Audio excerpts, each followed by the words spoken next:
Subukan mo na bang magluto ng kinunot na tulingan? Kung hindi ba, para sa'yo ang video ito. Tara, samahan mo ako dahil magluluto tayo ng kinunot na tulingan. Simulan na natin ating pagluluto. Mayroon nga tayo ditong tulingan. Mahigit 1 kilo ito. Bali, 2 piraso nga itong aking nabili.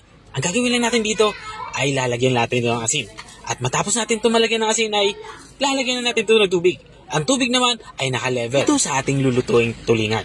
Matapos natin ito malagyan ng tubig ay tatakpan natin ito. Papakuloy natin ito ng mga 5 to 10 minutes o hanggang sa lumambot itong ating tulingan. Makalipas nga ng 10 minuto ay binuksan ko na ito at sigurado akong malambot na ito. Kaya naman ay ginawa ko ay hinango ko na nga ito dito sa ating kawali. Ang gagawin natin dito ay papalamigin natin ito saka hihimayin. Matapos ko ang mahimay yung 2 pirasong tulingan, kumuha na nga ako dito ng malinis na kawali at pinainit ko ito. At nang uminit na, nilagyan ko na ito ng mantika.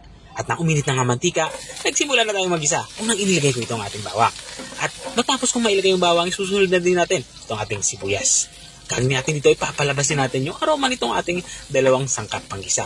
At magdadagdag na din pala ako dito ng luya. Makakatulong ang luya para mabawasan yung lasa ng ating lulutuing ulam. At kapag ganito na itsura ng ating panggisang sangkap, lumabas na yung aroma nito, ay ilalagay na natin itong ating mga nahimay na tulingan. Ang gagawin natin dito ay igigisa din natin ito hanggang sa matusta ito ng bahagya. At kung nanonood ka pa rin hanggang dito sa parte ng aking video, ibig sabihin ay interesado ka sa aking niluluto. Baka pwede mo na may comment kung taga saan ka para alam ko kung hanggang saan umabot ang aking video. Balik tayo dito sa ating nilulutong ulam. Matapos ko ang maigisa yung ating hinimay na tulingan, dito naman sa parte dito ay inilalagay ko na yung ating pinagpakuluan para hindi naman masayang. At nandun sa pinagpakuluan natin yung sustansya ng ating tulingan. At naglalagay na din na ako dito ng suka saka patis. At nilagyan ko na dito ng 1 basong gata. At saka natin ito tatakpan. Take note, hindi ko to ginalaw o hindi ko to hinalo para hindi maglasang hilaw yung ating inilagay na suka. Makalipas ng 3 minutong pagpapakulo ay binuksan ko na nga ito. At dahil nga nakukulangan pa ako sa gata, nagdagdag pa ako dito ng 1 basong gata. Maglalagay na din ako dito ng papintang durog. Mas maraming paminta, mas masarap. At para naman sa ating pampalasa, naglagay ako dito ng Ajinomoto. Sa mga hindi gumagamit ng Ajinomoto, mas preferred nyo yung Magic Sarap, okay lang Magic Sarap ang ilagay. At matapos ko itong malagay ng mga pampalasa, ay dito naman sa parte ito ay titikman ko na ito kung sakto na nga sa aking palasa. Dahil nga kulang pa ito sa alat, nagdagdag ako ng kaunting patis. Pero kung wala kayong patis, okay lang naman asin ang ilagay.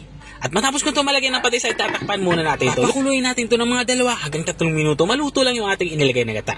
At habang nga tayo nagpapatuloy sa ating pagluluto, gusto ko lang shoutout ang mga masusugid dating mga taga-subaybay. Big shoutout nga kay Ma'am Ria Parol Mapalad ng San Isidro, Nueva Ecija. Shoutout din kay Sir Joseph de la Cruz ng Victoria, Laguna.